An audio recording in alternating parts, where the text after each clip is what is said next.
أعوذ بالله من الشيطان الرجيم. بسم الله الرحمن الرحيم. سيدنا هشام صديقة صفتنا الحسنى.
فهو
उलूम में सबसे मुश्किल इल्म का आपके सामने मुजाहरा कर रहे हैं।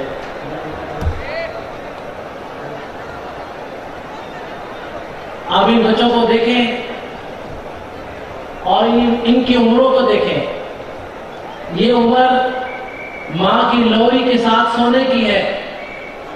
उन माँ बाप का अंदाजा लगाएं कि जिन्होंने इनको अपनी लोरी और गोद से जुदा करके इस उम्र में दीनी मदारिस के हवाले किया है।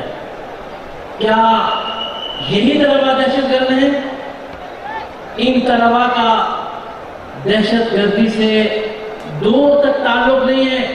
और आज मैं अला वजह बसीरत और अल्लाह की कसम उठाकर कहता हूं कि मुल्क पर उतरने वाले बड़े बड़े आज़ाब को इन्हीं नन्हे बच्चों ने रोका हो।